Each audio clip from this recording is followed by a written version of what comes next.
Informasi selanjutnya, Hakim Pengadilan Negeri Jakarta Selatan menolak permohonan pra-peradilan kedua yang diajukan Roy Suryo.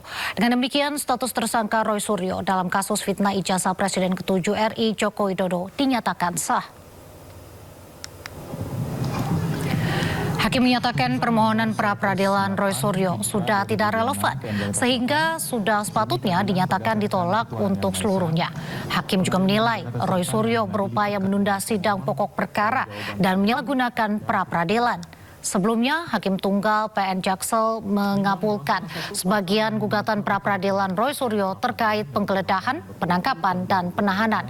Hakim pra-peradilan menyatakan putusan tersebut tidak mempengaruhi pokok perkara. Tindakan pemohon mengajukan permohonan pra-peradilan terkait penetapan tersangka setelah pelimpahan perkara dan setelah pra-peradilan pertama mencapai tahap kesimpulan adalah bentuk nyata upaya untuk menunda-nunda dan mengganggu proses pemeriksaan pokok perkara. Menurut Hakim, upaya ini adalah salah satu bentuk penyalahgunaan pra-peradilan. Menimbang bahwa berdasarkan seluruh uraian pertimbangan di atas, maka permohonan pra-peradilan pemohon sudah tidak relevan lagi sehingga sudah sepatutnya dinyatakan ditolak untuk seluruhnya. Menimbang bahwa oleh karena permohonan pra-peradilan ditolak untuk seluruhnya, maka biaya yang timbul dalam perkara ini haruslah dibebankan kepada pemohon sejumlah nihil. Mengingat pasal 89, pasal 160 ayat 3, pasal 163 ayat 1 Undang-Undang Nomor 20 Tahun 2025 dan peraturan undang-undangan lain yang bersangkutan mengadili: 1. Menolak permohonan pra-peradilan pemohon untuk seluruhnya. 2. Membebankan kepada pemohon untuk membayar biaya perkara sejumlah nihil. Roy Suryo menegaskan dirinya menghormati putusan hakim yang menolak permohonan pra-peradilan keduanya. Untuk selanjutnya, Roy Suryo menyerahkan sepenuhnya keputusan terhadap kuasa hukumnya terkait permohonan pra-peradilan yang selanjutnya. Bagaimanapun juga kami, ya khususnya saya, tetap mengaturkan terima kasih dan apresiasi. Tapi bagi saya lumrah, ya, lumrah hal ini. Jadi ada kadang-kadang hakim tunggal itu yang memutuskan itu menyetujui, ada kadang-kadang yang memutuskan tidak menyetujui. Nah, bagi saya menyerahkan sepenuhnya. Langkah selanjutnya pada para kuasa hukum saya, Mas Refli, Mas Abdul Ghafur Sangaji, Bu Soraya, Mas Tristan, kemudian Pak Yasena dan lain sebagainya. Ya, saya menyerahkan sepenuhnya. Apakah kemudian mau lanjut dengan pra-peradilan yang keempat? Karena apa? Karena pra-peradilan yang ketiga sudah kami daftarkan. Dan insya Allah akan bersidang pada hari Selasa tanggal 28 Juli yang akan datang. Dengan materi adalah ganti rugi atas putusan pra-peradilan yang pertama. Nah ini kita bisa uji nanti. Apakah putusan ganti rugi itu akan kemudian diterima atau ditolak? Karena kalau kemudian itu ditolak, nah tentu saja ini ada hal yang big question mark, ya, tanda tanya besar. Karena putusan yang pertama itu sudah diterima, hanya waktu itu memang belum sempat kita mohonkan. Nah, sebagai insan yang taat hukum, tentu kita menghormati putusan tersebut. Walaupun tentu kita memiliki pendapat yang berbeda, ya. Tapi tetap saja ini adalah putusan yang memang first, final, and binding, yang kita harus hargai. Ya. Hanya memang ada beberapa catatan yang perlu disampaikan. Sebagai contoh misalnya, tadi dikatakan bahwa putusannya tidak relevan lagi untuk mengajukan pra-peradilan terhadap pasal-pasal yang menersangkakan Mas Roy. Kalau kami merasa relevansi itu bukan jawaban hukum, ya. Karena relevan itu lebih pada timingnya kalau tadi. Tadi kan dikatakan kenapa waktu ditetapkan sebagai tersangka pada tanggal 7 November 2025 tidak segera mengajukan pra-peradilan. Jadi ini kawan-kawan semua memang selalu ada dilema kalau kita mau mengajukan pra-peradilan. Dilemanya adalah, ya, kita mengetahui bahwa success story dari pra-peradilan itu memang kecil sekali. Ya, dan bahkan dalam beberapa hal ada politisasi dan lain sebagainya, dugaannya seperti itu. Karena itu pada waktu itu baik Mas Roy maupun Dr. Tifa memberikan benchmarkingnya begini. Kalau beliau ditahan, baru akan mengajukan pra-peradilan. Tapi sepanjang tidak ditahan, tidak mengajukan pra-peradilan. Nah, waktu beliau ditangkap pada tanggal 19 Juni 2026 kemarin dan kemudian tidak ditahan pada tanggal 22 Juni, itu pra-peradilan diajukan di tengah-tengah waktu itu. Ya, di tengah-tengah waktu itu. Hanya memang bedanya adalah Dr. Tifa mencabutnya, Mas Roy meneruskannya karena ada yang namanya public accountability, tanggung jawab publiknya, yaitu untuk menguji bahwa kewenangan itu tidak boleh dilaksanakan secara sewenang-wenang. Maka kemudian terhadap penggeledahan, penangkapan dan penahanan itu diajukan pra peradilan dan alhamdulillah kemudian dikabulkan. Kami melihat bahwa apa yang dibacakan oleh hakim tadi justru tidak menyentuh pada pokok permohonan kami, yaitu menguji sah tidaknya penetapan tersangka dengan menggunakan 2 alat bukti permulaan yang cukup. Hakim hanya menyandarkan pada satu pemikiran, ya itu adalah satu pemikiran hukum ya dari seorang hakim, itu bukan asumsi, tapi itu pemikiran hukum yang tentu debatable ya, dan itu menjadi satu ruang diskusi hukum juga nanti ke depan dalam kerangka kita memperkaya sistem hukum kita. Yaitu apa? Hakim hanya menyandarkan pada penafsiran bahwa timingnya tidak tepat atau timingnya tidak relevan. Saya pikir ini sebenarnya tidak ada bedanya dengan ketentuan pasal 82 KUHP yang lama yang tadi dibacakan oleh hakim, bahwa berdasarkan KUHP yang lama, suatu perkara pidana kalau sudah dilimpahkan ke pengadilan, itu maka gugur permohonan pra peradilan. Pakar hukum pidana Abdul Fikar Hajar tampaknya tidak sependapat. Menurut Fikar, sebagai mantan Jampitsus, Febri justru harus ditahan karena berpotensi menghilangkan barang bukti. Nah, menurut saya dengan kedudukan seperti sekarang ini, ya atau mantan Jampitsus, potensi itu ada gitu. Dia setiap hari bergaulnya dengan perkara. Jadi cara apa yang dia gunakan itu pasti dia udah ngerti gitu. Karena itu menurut saya kekhawatiran 2 ini sebenarnya menjadi pertimbangan utama untuk melakukan penahanan. Protes juga disampaikan Handika Hanggowongso. Pengacara Don Rito itu menolak kliennya ditahan dengan alasan tidak ada kaitan dengan kasus yang tengah diselidiki. Proses serah terima kami ikuti dengan seksama. Alhamdulillah berjalan lancar. Namun yang membuat kami shock, klien kami, Pak Idon, langsung ditahan. Walaupun diduga bekerja sama mengkorupsi uang negara, namun perlakuan hukum yang diterima Don Rito dan Febri Ardiansah nampaknya berbeda. Padahal sebelumnya, Kejagung sudah berjanji akan menangani kasus yang menyerat Don dan Febri secara adil dan transparan. Tim Liputan iNews melaporkan. Untuk mengetahui perkembangan kasus ex-Jampitsus, kami telah terhubung dengan rekan Muharlin yang kini berada di Gedung Kejaksaan Agung Jakarta Selatan. Ya, selamat sore Muharlin, apa informasi terkini terkait kasus ex-Jampitsus?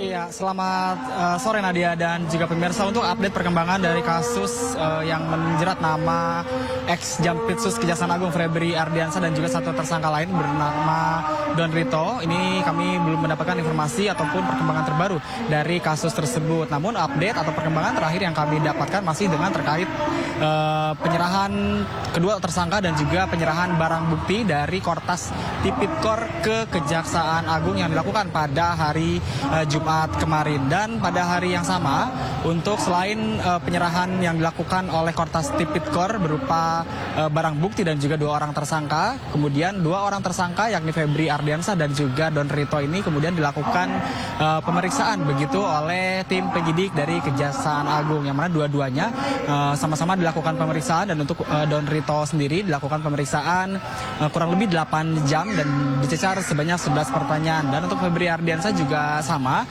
dirinya dilakukan pemeriksaan oleh tim penyidik kurang lebih selama 11 jam dan Febri dicecar sebanyak 18 pertanyaan terkait dengan kasus yang tengah ditangani oleh Kejaksaan Agung, yaitu salah satunya kasus tindak pidana pencucian uang PT Asabri yang ditangani oleh Kejaksaan Agung. Dan untuk tersangka Don Rito, setelah dilakukan pemeriksaan, dirinya kemudian dilakukan penahanan di rutan Kejaksaan Agung. Namun yang menjadi pertanyaan, untuk tersangka Febri Ardiansah ini tidak dilakukan penahanan begitu usai dilakukan pemeriksaan. Padahal keduanya sudah secara resmi ditetapkan sebagai tersangka dalam kasus TPPU untuk 3 kasus yang tengah ditangani Kejaksaan Agung, yakni kasus PT Asabri dan juga PT Krakatau dan juga kasus proyek PLTU. Dan hal ini tentunya menimbulkan sejumlah pertanyaan bagi publik, mengapa Febri Ardiansyah yang mana sudah ditetapkan sebagai tersangka ini tidak ditahan begitu, dan untuk Don Rito juga malah ditahan begitu. Dan untuk Febri sendiri pihak Kejaksaan Agung ini angkat bicara, yang mana keterangan atau pernyataan disampaikan oleh Kapus Penkum Kejaksaan Agung Anang Supriyatna yang menyatakan jika terkait penahanan Febri Ardiansyah itu nantinya berada di bawah wewenang dari tim penyidik Kejaksaan Agung, dan nantinya untuk kedua tersangka ini apakah nanti akan ada pemeriksaan lanjutan ataupun penyelidikan lebih lanjut, ini kami masih menunggu terkait dengan nantinya apakah hari ini akan ada pernyataan resmi dari pihak Kejaksaan Agung terkait dengan update atau perkembangan terbaru atas kasus TPPU yang dilakukan oleh mantan Jampitsus Kejaksaan Agung Febri Ardiansyah. Nadia. Baik, terima kasih Muharlin melaporkan langsung dari Kejaksaan Agung Jakarta Selatan. Selamat bertugas kembali, kami tunggu perkembangan informasi selanjutnya. Kejaksaan Agung telah membentuk tim penyidik khusus untuk mengusut perkara yang menyeret Febri Ardiansyah. Tim penyidik khusus bentukan Kejagung ini diisi 9 jaksa senior yang mayoritas merupakan alumni KPK.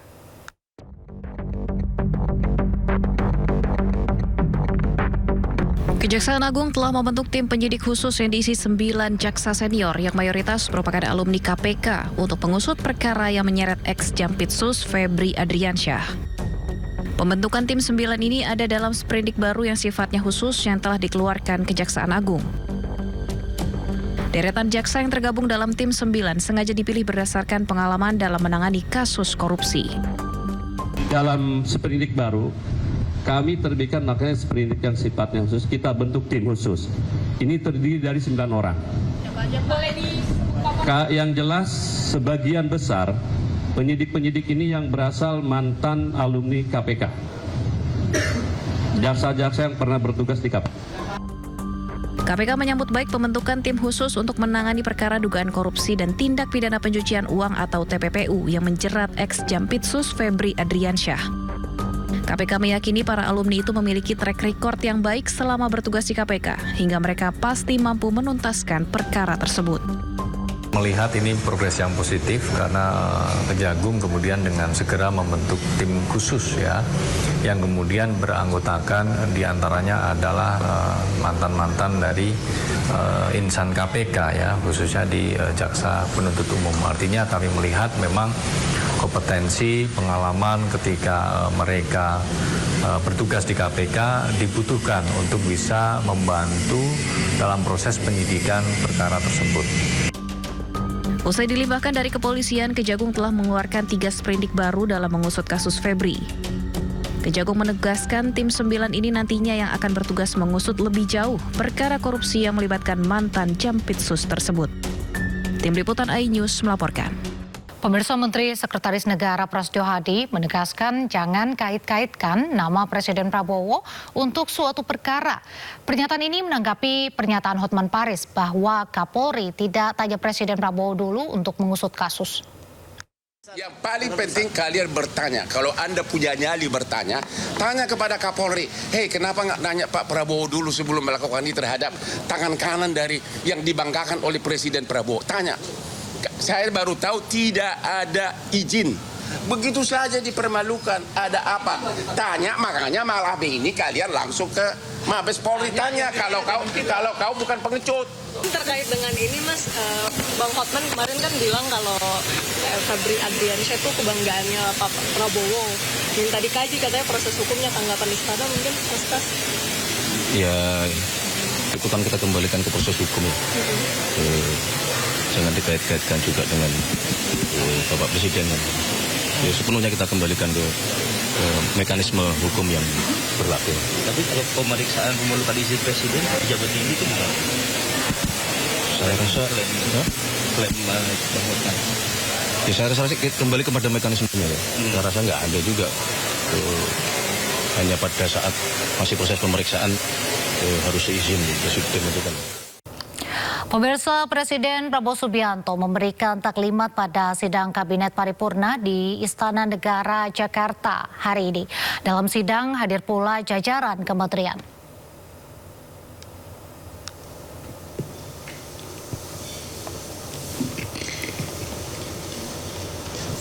Inilah pemirsa taklimat Presiden Prabowo dalam sidang Kabinet Paripurna di Istana Negara Jakarta Pusat hari ini.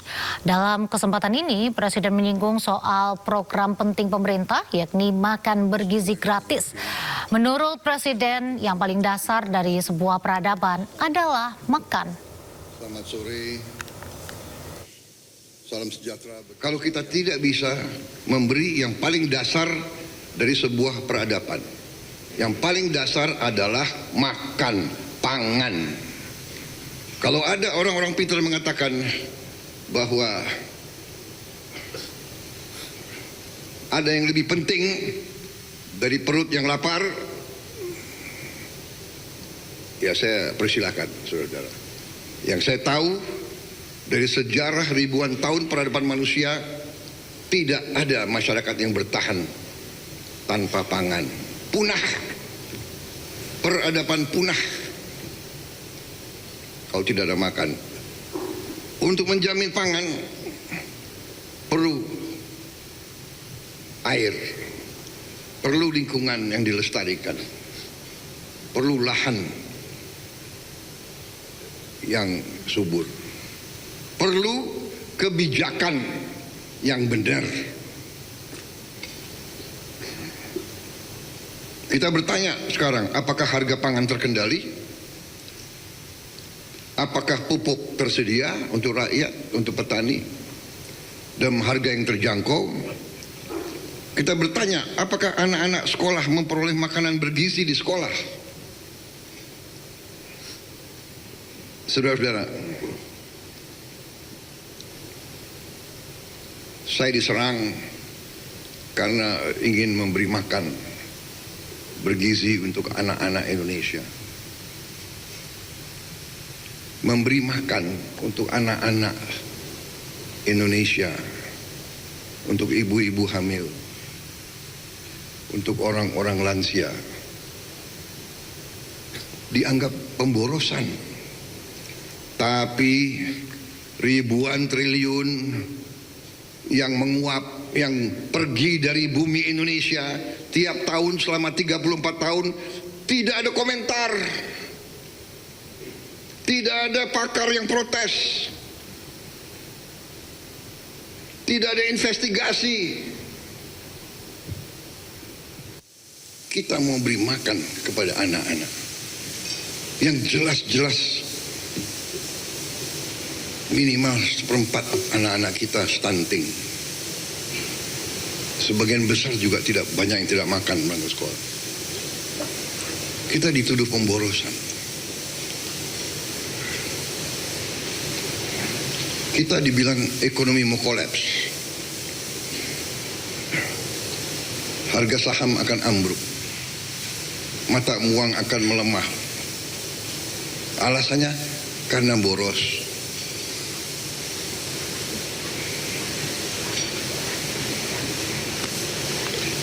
Saudara-saudara,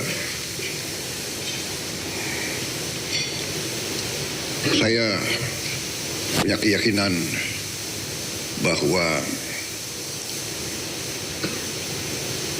fundamental pemikiran ekonomi dan politik bernegara yang disusun oleh pendiri-pendiri bangsa kita, saya punya keyakinan bahwa itu masuk akal, benar. Undang-Undang Dasar 1945 lahir dari perjuangan lama, lahir dari pengalaman penjajahan, lahir dari imperialisme.